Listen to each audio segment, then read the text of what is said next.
akyusa endowooza yo ye program ate ey'olwaleero. Jjukira nti mukwano ebiseera ebisinga endowooza yo ye mataringa kiki ky'obeera mu bulamu bw'ensi eno. Ago wena atulaba ali ku Nyondo Media nkulamusizaako mukwano gye baleko gyonna gy'otuusizaako engalo olunaku olw'olwaleero. Nsinzidde wano ku Nyondo Media tembere nga nkutuusaako program eno. Amannya yenze Nyondo Rosette era nga Wycliffe nga bulijjo wiki yali ate ku kamera. Olunaku olwaleero ndi ate nani ne CEO wa Baker's Choice Bakery era nga gwe tunaye mu kizibu olunaku olwaleero.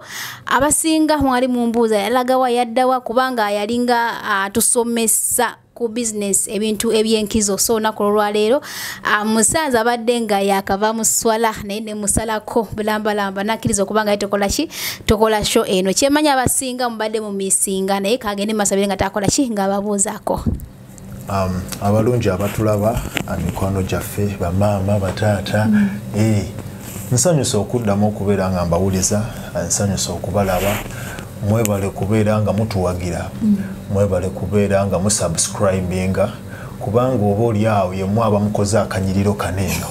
Yeah, she's beautiful, she's nice looking just because of you guys. Thank you so much. Amanya neddoboozi Abdulrazak Mahad Ramzan. And nze nsanyusa okubawuliza ate era tubasaba okubeera nga mwongera okubeera nga mutuwagira, kubeera nga mugoberera content yonna ateekebwayo, oba oliawo kiina ekitono kye kiyinza okukyusa ku byenfuna byo, ku bulamu bwo mu ntegeerayo gwe nga gwe ey'obuntu, and of course at the end of the day tubeere nga tuganyulwamu ffenna. Yeah. Okay, tweyanziza nnyo, weebale nnyo, weebalidira mpozi omulamu ogw'olwaleero kyusa endowooza yo. Soko otunyonyola ekyo kitegeeza ki? Era omuntu akyusa atya endowooza ye? Well, kakati tusemba okulabagana ne mukama wange ono twabasuubiza okubeera nga tubaweereza oba okubeera nga tujja ne programu mu butongole. Nze gye mpita Operation Mindset Change, n'agiyita kyusa endowooza yo. Gwayo naali eyo wetaaga okubeera nga okyusa enfumiitirizayo, ng'okyusa entegeerayo ku bintu ebyenjawulo, byanfuna, bya bulamu, obulamu nga obutambula. Omuntu yeetaaga okubeera nga alina endowooza eri perfect oba eri good to do something good. Yeah. Tusaba Allah abeere nga atukwatirako, atutambuze ffenna tubeere nga tubawa ekisinga okubeera Inshallah. Si ffe balungi abasinga naye sharing is caring. Sharing ekyo ekitono kye tulina ne tubeera nga ate tugezaako okubeera nga tutambulira mu buufu bwe bumu oba ku levu y'emu ne baganda baffe oba abalungi abatukoze obulungi obutagambika. Of course ffenna mu bulamu bw'ensi muno twagala nnyo okubeera successful.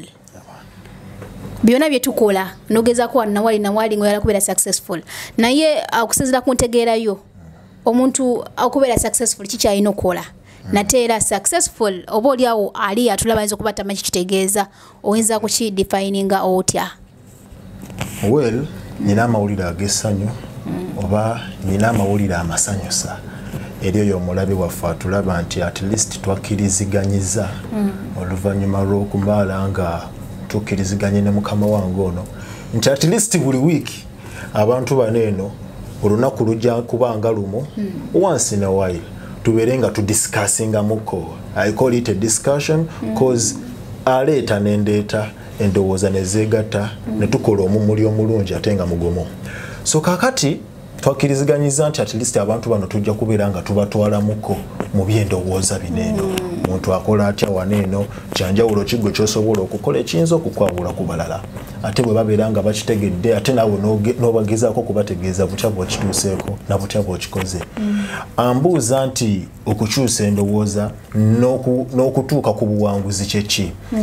Success is always based, or I have a saying. Nina saying eyo, I have that principle. Era ngezezaako okukisomesa abantu bange abamu bempangala nabo abavubuka bannange naye okusingira ddala nsinga kuwangala nnyo n'abantu bano abakuliridde mu myaka nze okwongera okubasomako mpozi n'abantu abasingako naye kakati bwe mbeera ne bannange bwe twenkanankana tugezaako okukyusa endowooza zaffe nampa ekikye ne muwa ekyange ne tugezaako okubeera nga tweyigiriza. nze ngamba nti success and failure is based on reasoning and reality. Nombuuza statement yetegeeza ki? Mu lunimi olunyaanyimbe lwe luliwa? Lwe Luzungu. Olunyaanyimbe. Olunyaanyimbe. Luzungu Luganda? Simanyi. Olwo si luzaaliranwa? Luba luzaaliranwa Luganda. It is what it is. Yeah. Kakati nze ngamba nti success and failure is based on reasoning and reality. What is reasoning and reality? This statement tries to verify this in this way. Nze ngamba nti that deep critical analysis, the ability, okay, to make a deep critical analysis onto the prevailing circumstances around you, oba kitegeera kyekyo kyempita success. Kyekyo kyempita reasoning and reality. Reasoning kufumintiriza, reality kuba kwesigamira ku mazima. Okay? Yeah. Reality ge mazima. Basing kugesigamirako. Bwobigatewamu ne wesigamira ku kino nze ndowooza gy'oboolago obolaba. Yo gye bayita success. Tugenda kukitaanya tukikube mu tooki mu buli ango yenna yenna ali eyo ng'abadde takifunye bulungi agezeeko okukiraba nti kyetaagisa mu bulamu bwe. Oba oli awo abatusingako kye balina naye baagaana okutukinnyonnyola. Okay. Kituufu nnyo.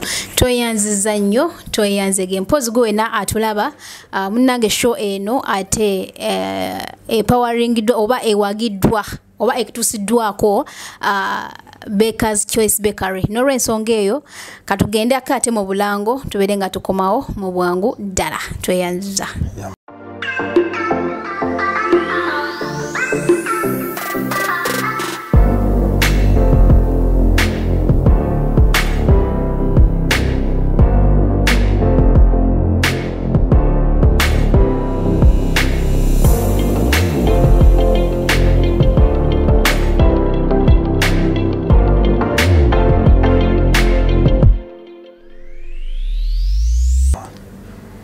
Nga wenkugambye nti show eno ate eri powered by Baker's Choice Bakery. Webale kubanga okyekuumiddeko. Mpozi Baker's Choice Bakery ekola baking cakes, eza wedding, eza birthday parties, n'emikolo emirala. Naye kakati kampani eno eri Uganda si bwe kiri. Kati omuntu ali wanene Dubai nga yandyagadde okufuna ku cakes ezo aba agenda kikola atya? Well, thank you so much. Era bakasitoma baffe abalungi abaagalwa ntwala omukisa guno okubawa amawulire ag'essanyu nti ekintu kinene twatandise okubeera nga tukikolera wano. Omuntu asobolera ddala okubeera nga ordering a cake within 3 days before. Neva Kampala nejja mugiteka ku mmeri ku nnyonyi? Teva Kampala. Ekintu tukikolera wano. Wakati fabali mirimu gy'okushippinga ebintu ogezaako okwegendereza ng'entambula y'ennyonyi yakyuseemuko, entambula y'ennyonyi yakyukamuko, toshasobola kwesigamira ku kintu kigenda kuva Kampala essaawa zino.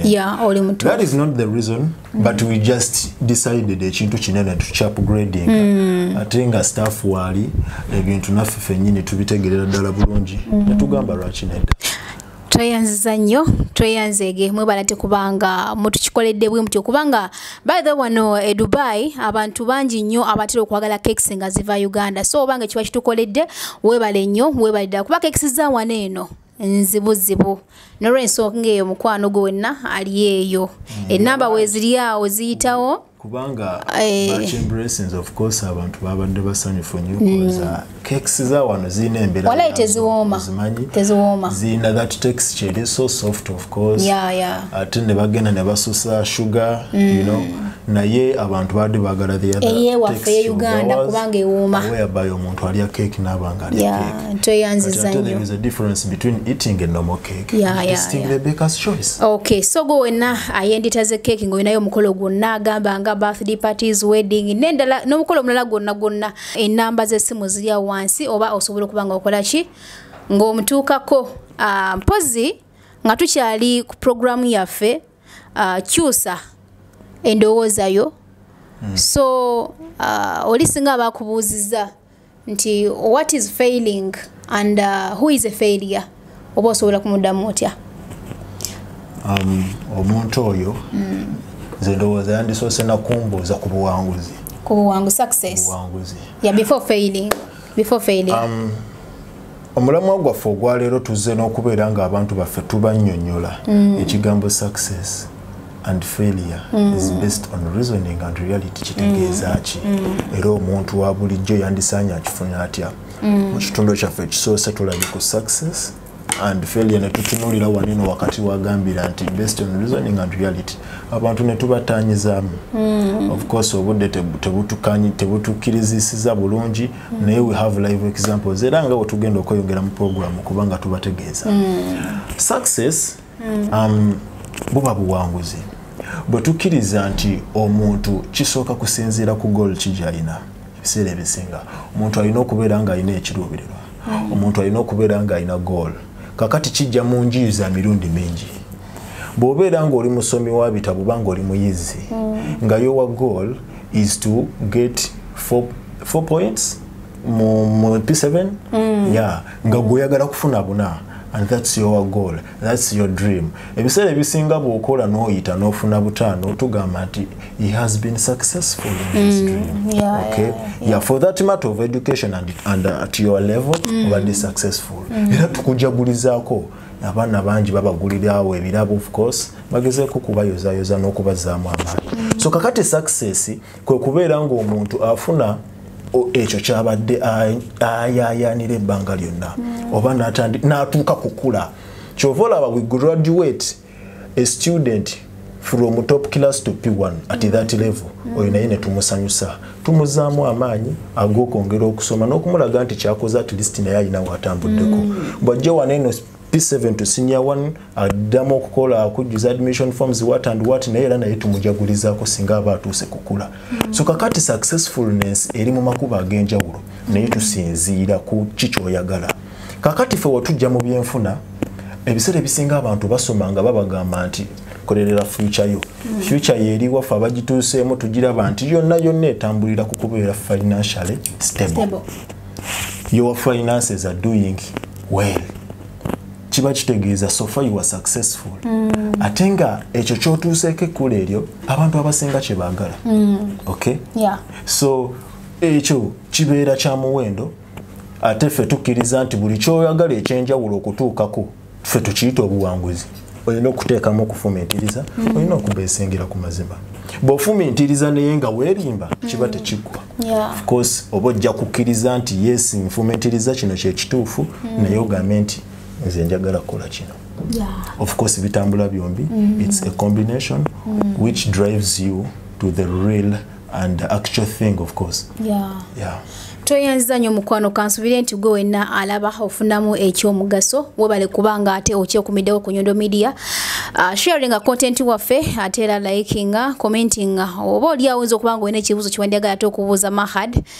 In the next show mbeere nga ngenda maaso n'okubanga ate nkola ki nga nkimubuuza abeere nga akola ki nga akuddamu. Toyanza nnyo mwebale nnyo mwebale ddala mpozi Mahad kino kakibe ekibuuzo ekisembayo olwakadde. Ngobadde nga comparing waneno e Dubai obanga otunudde Dubai tulimu abantu abenjawulo okuva mu nsi ez'enjawulo. Tulimu abana Kenya, aba Nigeria, ba Pakistani, ba Hindi, naffe bana Uganda. Naye okusinzira ku gwe, why do you think most of the Ugandans are successfully unstable? Like should I phrase the question proper or like you've gotten the question? Nti lwaki bana Uganda nga bwe nkunyonnyole tuli muno mu nsi abantu abenjawulo wanene Dubai naye obanga otunuulidde mu bantu abalala ate ndabanga bo financially they are stable more than Ugandans whereby nti ebiseera ebisinga ate be batuwa emirimu oba nnimbye naye golowooza nsonga lwaki? Well, kakati nga tuyita mu kufumiitiriza n'okwesigamira ku mazima. Abatulaba njagala okwongera okubakakasa n'okubategeeza nti mu programu eno tulina ebigambo bye tutajja kwogera bitunyumire oba tetugenda kwogera bintu bisanyusa. We are going to be telling you the bitter truth and the reality. Ekyo kyotayagala kuwulira naye nga kye kituufu. Bwe kuba kukutuusa waggulu kye kikutuusizza bulijjo ky'obadde okweka abantu. Bwe kuba kukusiba mabega kye kikusibye emabega ate kyotayagala kuwulira. Now to transform or to move from 1 to 2 you have to create or you have to admit that you were a failure awalan oba olina okukkiriza nti ebintu bibadde biganye just because of this. Okay, otereze ekintu then oberenga otekawo embeera y'enjawulo mu bulamu bwo. I have a saying egamba nti ebiseera ebisinga if you want to get something good you have to end something which wasn't right in your life. Yeah. If you want to get something which ekitabadde kya bulijjo mu bulamu bwo bw'obadde oyina ekintu ky'oyagala mu bulamu bwo naye ng'obadde tokiyina nga kyakula gy'oli okitegeera olina okukyusaamu mu bikolwa byo n'endowooza yo okitegeera olina okuyingizawo ebintu ebipya mu bulamu bwo ebigenda okukutuusa ku kiri kyova olaba omuyizi wabanga ali mu kwekubiriza okubeera nga agezaako okuyita ebibuuzo agenda kukyusa mu nsoma y'ebitabo agenda kukyusa ku budde bwazuukuka agenda kukyusa ku mikwano gy'alina agenda kukyusa ku bitabo byasoma oba oliawo agenda kukyusa ne ku budde bwayokya mu biboozibozi n'emizannyo. You're right.